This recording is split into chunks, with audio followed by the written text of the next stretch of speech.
Kasian banget Pak Kasmujo. Kemarin tidur siangnya diganggu sama yang namanya Rismon. Pak Kasmujo tiba-tiba diberondong pertanyaan macem-macem soal skripsinya Pak Jokowi. Orang-orang ini memang sudah stres, meresahkan sekali. Pak Kasmujo yang sudah muak, ya udah jawab ngasal aja. Biar orang stres yang gangguin tidur siangnya segera pergi. Iyain aja deh biar cepet selesai kan. Ibaratnya tuh Risman udah kayak Kerasakti yang sedang dalam perjalanan mencari kitab suci ke barat. Dia bertualang mencari pencerahan. Ya sebetulnya sih boleh-boleh aja. Tapi namanya pembuktian kan di ruang persidangan, bukan di sosmed. Oh Pak Kasmujo Pak. Permisi Pak. Iya Pak. Bentar Pak ya. Kenalkan Pak, saya Rismon Sianipar Pak. Rismon Sianipar Pak. Oh iya Pak, sehat-sehat Pak ya. Bapak bisa kami bertamu sebentar Pak? Tidak bisa. Oh, karena tidak. nanti semua urusan tidak boleh di rumah, tidak boleh, harus di fakultas atau di ya. Oh, jadi enggak bertanya-tanya biasa-biasa saja Pak? Tidak bisa. Tidak Oh. sendiri. Oh, Maaf ya. sebentar aja Pak. Tidak bisa. Karena ada Ini tuh harusnya kalau orang yang waras ya, ini tuh dari kode loh sama Pak Kasmujonya, udah nggak bisa. Ya berarti ya harusnya kalau orang punya etika yang baik ya, terus punya pemikiran yang baik, harusnya sudah ngeh gitu loh. Kalau yang bersangkutan ini merasa terganggu gitu loh, tapi enggak ini. Orang yang satu ini yang namanya orang stres ya teman-teman ya, udah nggak sadar lagi gitu. Makanya dia nerocos terus, padahal Pak Kasmujo udah tidak berkenan loh itu ya. Oh, harus ke fakultas Pak ya? Ya. Tentang ini loh Pak, pembimbing skripsi itu Pak, yang Bapak yang Yang umurnya harus di atas 50. harus di atas 50. Bukan Pak, yang tahun 2017 kan Bapak tampil di TV bersama Pak Jokowi. Bapak kan di situ Pak Jokowi mengatakan Pak Jokowi bolak-balik bimbingan skripsi. Bapak kan Itu yang salah. iya Pak? Salah itu. Iya Pak, bentar lah Pak. Biar ini untuk negara Pak. Saya baru 3B tidak bisa bimbing. Bapak saat itu berarti bukan pembimbing skripsi, Sudah bukan pembimbing akademik. Bukan. Pembimbing akademik pun bukan Pak. Oh, bentar lah Pak. Maaf. Maaf, nggak bisa ya. Orang ya tahu malu tuh kayak gini. Saya kalau jadi Pak Kasmujo, saya bakal melakukan hal yang serupa teman-teman. Kebayang nggak? Tidur siangnya digangguin sama orang, cuma buat tanya hal-hal semacam itu. Yang mana itu tuh sudah ada di, ya ampun itu sudah. Ngapain Anda itu sampai datang ke rumahnya, perlu jawaban dari beliau seolah itu menjadi pembenaran untuk statement Anda gitu loh. Ya udah di ruang persidangan saja. Harusnya orang sehat tuh seperti itu, teman-teman ya. Orang yang waras tuh seperti itu. Ini benar-benar nggak tahu malu. Sudah ditolak, padahal Pak Kasmujo sudah minta maaf ya, nggak bisa seperti itu. Kalau mau tanya-tanya nanti urusannya sudah bukan lagi di rumah. Ngapain pakai acara datang ke rumah juga gitu loh. Sekarang kalau berpikir logis seperti itu teman-teman. Terus si orang ini nih, si Rismon ini yang namanya udah nggak tahu malu, udah nggak waras, terus nerocos. Bahkan sampai Pak Kasmujo itu nutup pintunya. Kebayang nggak sih teman-teman? Sebagai orang yang waras nih harusnya malunya minta ampun tuh ya. Yang bersangkutan sudah bilang gak berkenan, terus nyerocos sampai-sampai yang tuan rumahnya nutup pintunya, bayangin. Kebayang gak teman-teman? Pak Rismon terkait apa tadi video yang ditayangkan. Tapi kalau saya lihat ya menurut saya juga tidak bisa diuji keabsahannya keterangan orang yang sedang sakit, apalagi keterangan dari istri itu bersifat sekunder ya. Jadi keterangan-keterangan yang di luar persidangan itu tidak memiliki nilai karena tidak dibawa sumpah dan itu semua tidak akan menjadi pengaruh dalam proses penyidikan. Tapi yang kedua satu lagi saya menjadi agak bingung juga nih ya, karena pertama kan kita mempersoalkan terkait kepalsuan ijazah. Nah sekarang kok seolah-olah menjadi seperti auditor dikti nih. melihat persyaratan perkuliahan seseorang ya sampai ada ke desa KKN dan segala macam. Tapi saya berpikir positif aja lah, itu untuk kepentingan pembelaan mungkin nanti di sidang gitu ya. Kalau di sisi lain silakan saja ya, nanti apa temuannya bawa saja ke sidang, biar nanti hakim akan mendengar kedua belah pihak ya, dari apa yang disajikan oleh jaksa, termasuk dari pihak kami, termasuk juga nanti apa yang diperoleh dari teman-teman. Tapi menurut saya adalah saya tidak mau ikut gendang ini karena tidak akan pernah selesai, Mbak ya. Tuh kan, ditantang pada akhirnya. Dan seperti dugaan kita teman-teman, itu langsung digunakan Bung Rismon ini, dinarasikan sedemikian rupa seolah menggambarkan, oh omongannya Pak Jokowi nggak benar, Anda yang nggak benar Bung Rismon ya, orang lagi tidur siang diganggu-ganggu, nggak sopan sekali Anda, sudah ditolak tapi tetap nerocos ya. Itu ibaratnya tuh gini teman-teman, ini saya kalau jadi Pak Kasmujo ya, saya juga bakal capek banget nih sama ngurusin orang satu ini ya. Ya saya pasti bakal jawab, tidur siang saya diganggu. Saya pasti bakal cepet jawab, ya saya yain aja deh biar orang ini cepet pergi gitu. Ya kayak gitu. Ini tuh kayak gitu juga gitu loh. Pak Kasmujo pun juga bakal seperti itu. Orang berurusan dengan orang yang tidak tahu malu, kemudian malah datang ke rumahnya tuh. Cuma buat tanya hal semacam itu. Bung Rismon, Anda yang katanya seorang ahli harusnya paham. Pembuktian ini sebetulnya harusnya di mana sih? Oh, di persidangan nih. Ya udah. Lewatnya jalur itu dong harusnya. Kenapa Anda pakai datang ke rumahnya Pak Kasmujo juga gitu loh? Buat apa? Buat jadi kerasakti gitu? Mau cari pembenaran buat Anda sendiri? Buat narasi-narasi Anda ke depannya, buat Anda kembangin lagi gitu? Ya ampun, ditantangin tuh pada akhirnya. Gimana? Berani nggak? Sebelumnya, kenapa Bung Frit saat ini malah harus kontra dengan mereka? Ada apa ini? Ini menurut saya itu orang gila. Mereka itu agak gila, sudah stres. Stres makanya memburu ijazah Joko Widodo. Ada tagline di baju, pemburu ijazah Joko Widodo. Ini kan emangnya ijazah Jokowi ada apa? Masalahnya di mana? Jadi kalau mau melihat background saya, memang betul saya itu mantan relawan Anies dan Timnas Amin. Saya dapat 2 jabatan. Jabatan saya di Timnas Amin itu adalah yang pertama penggalangan media sosial, penggalangan milenial, dan yang kedua adalah media sosial. Jadi salah satu saya juga yang ikut rapat, memberikan masukan, ikut memviralkan tentang kegiatan. Demo-demo juga? Demo-demo saya yang pimpin malah. Tanggal 16, kalau mau tahu tentang penggulingan atau pemaksulan Joko Widodo, pada saat 2000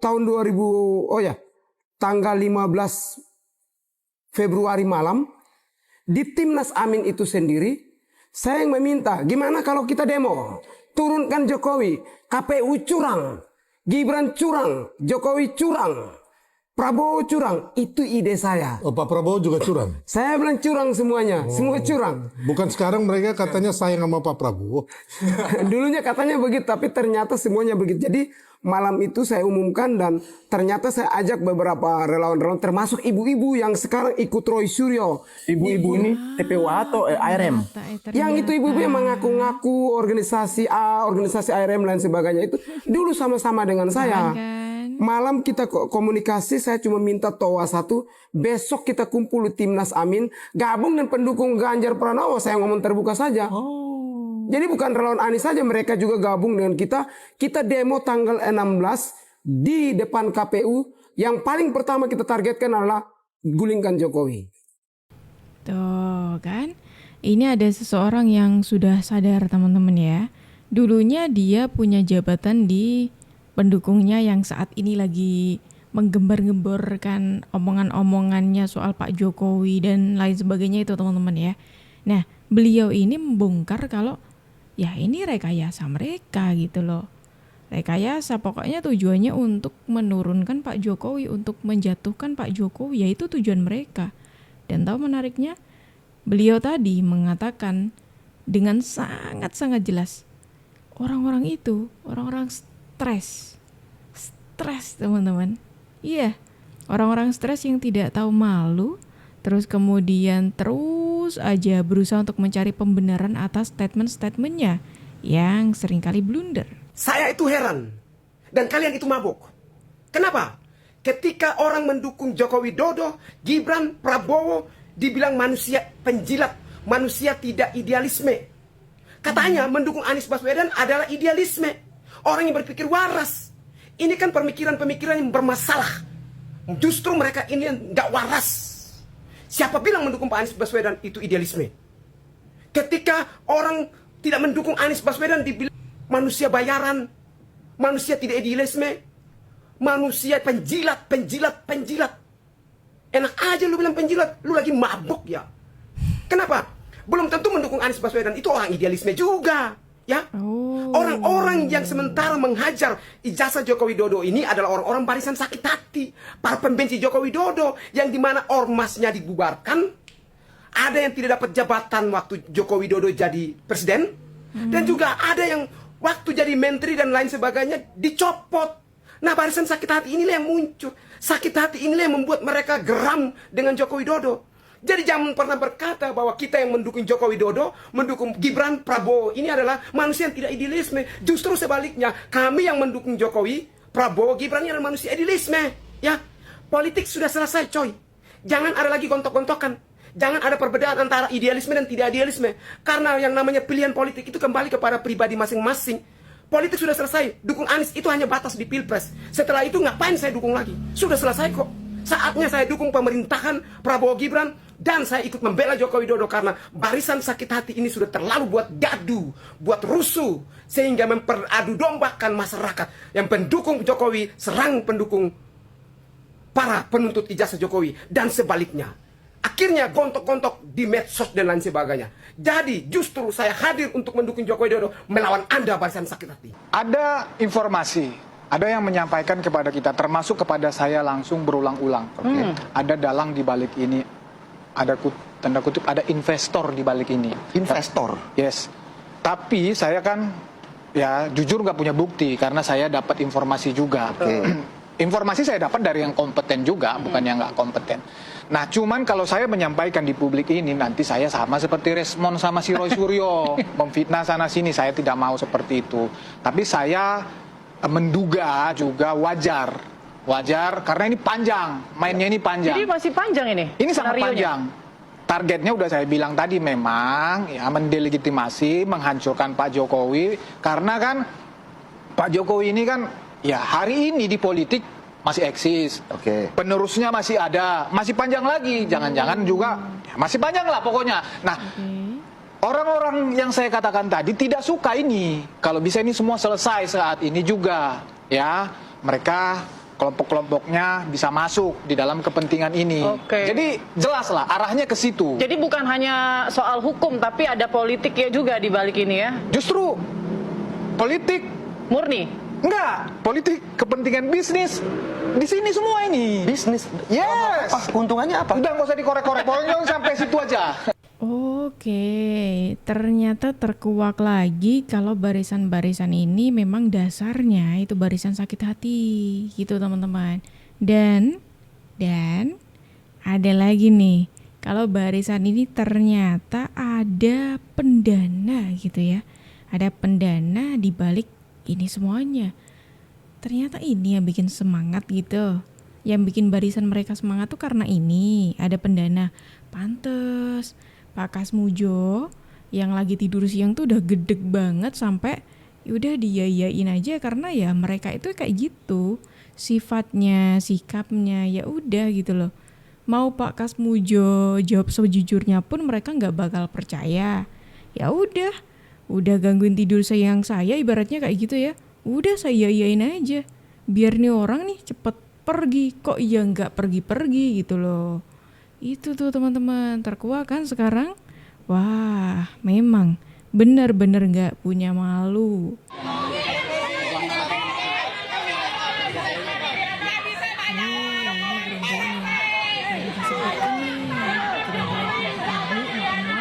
Juga ternyata seseorang yang sudah sadar ini gabung di antara mereka. Makanya dia bisa mengungkapkan sesuatu hal itu karena dia pernah tuh turun masuk di dalam gerombolan tersebut.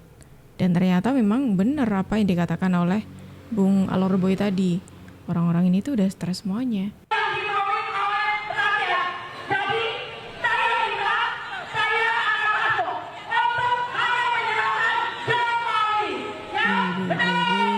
Sampai bawa-bawa topengnya Pak Jokowi. Waduh. Menderita akibat salah Jokowi 10 tahun menderita. Topengnya diriannya juga diikuti-ikuti. Apabila KPK juga tidak mau menerima secara simbolis. Harus saya tegaskan di sini bahwa transisi dari pemerintah Pak Jokowi kepada saya adalah yang ikut menentukan bahwa kita sekarang bisa bekerja dengan cepat. Saudara-saudara sekalian, kita harus berani mengakui kebaikan dan keberhasilan pemerintah sebelum kita. Saya tidak akan pernah malu-malu bahwa apa yang kita kerjakan sekarang tidak kecil peranan pemerintah sebelum ini. Semua pemerintahan sebelum ini sangat berjasa. Kalau kita bicara infrastruktur, kita bisa lihat dengan mata kita apa yang dibangun oleh Bung Karno, oleh pemerintah pertama kita, dilanjutkan oleh Presiden Soeharto, dilanjutkan oleh presiden-presiden selanjutnya.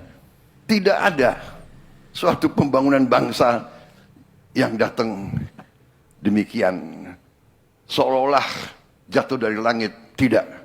Pembangunan suatu bangsa dibangun dengan keteguhan, dengan kesabaran, batu demi batu, langkah demi langkah, dengan keringat, dengan darah, dengan air mata. Semua infrastruktur yang kita nikmati dibangun oleh pendahulu-pendahulu kita. Dan ini yang tidak mau diakui oleh barisan-barisan itu. Bahkan ketika barisan-barisan itu menginginkan citranya Pak Jokowi anjlok ataupun menurunkan, memakzulkan Mas Gibran, di sini Pak Prabowo Subianto itu dengan terang-terangan ya mengatakan ini tuh ada keterkaitan antara Presiden 1, kedua, ketiga, keempat sampai ke Pak Prabowo Subianto. Ini ada keterkaitan teman-teman. Ada dukungan secara tidak langsung. Ada support juga. Kenapa? Karena dengan adanya transisi yang baik antar presiden gitu ya. Ini yang mengantarkan ya bisa bekerja dengan cepat di eranya Pak Prabowo ini. Dan itu pun juga salah satu efek dari Pak Joko Widodo yang sangat terbuka waktu itu ya. Dengan adanya transisi dari Pak Jokowi ke Pak Prabowo Subianto. Tapi ini yang tidak mau diterima oleh namanya juga barisan sakit hati. Apapun itu tidak dipercaya. Kecuali junjungan mereka itu yang bisa memimpin negara ini. Itu kan tujuan mereka ya kan. Sampai itu datang ke rumahnya Pak Kasmujo tadi untuk mengupayakan apa coba? Mengupayakan narasi mereka itu benar. Mereka itu mencari pembenaran teman-teman. Mencari pembenaran. Ya begini, untuk supaya tidak ada spekulasi. Dalam arti saya sekarang sampai saat ini saya menilai bahwa menteri-menteri saya bekerja dengan baik. Terus terang aja, bahwa di sana sini ada kritik itu baik dan itu biasa. Dalam pemerintahan, dalam demokrasi kritik biasa dan kita tidak bisa memuaskan semua orang. Tapi saya sebagai pengguna, saya user, saya merasa menteri-menteri saya bekerja dengan baik. Kadang-kadang ada salah bicara, ada itu biasa. Tapi mereka kerja keras, niat mereka baik. Kita sudah kompak, kita punya tim yang baik. Kita nggak ada orangnya siapa tidak ada. Kita menganut azas ya, falsafah. Kesetiaan kepada kelompok dan partai berhenti pada saat kesetiaan kepada negara mulai. Partai-partai telah memberi kader-kader yang terbaik. Ini saya menuntut, saya minta dan mereka memberi. Jadi itu yang ingin saya sampaikan. Saya tidak ada rencana mau reshuffle, ya kan? Sementara saya menilai tim saya bekerja dengan baik. Tuh kan, sudah dikasih jawaban sama Pak Prabowo Subianto untuk Anda semuanya yang berharap adanya perubahan reshuffle di eranya Pak Prabowo Subianto. Sudah terjawab. Gimana? Mau datangi rumahnya Pak Prabowo gitu? Atau mau datang ke rumahnya siapa lagi habis ini, Bung Rismon atau Bung Roy atau siapapun itu ya? Kira-kira mau datang ke rumahnya siapa lagi? Gangguin tidur siangnya gitu. Waduh, sangat tidak sopan sekali. Gimana teman-teman kalau menurut kalian? Silakan dong tulis pendapat kalian di kolom komentar dan terima kasih karena kalian sudah menemani aku dari awal sampai akhir. Aku Jub pamit undur diri, sampai jumpa.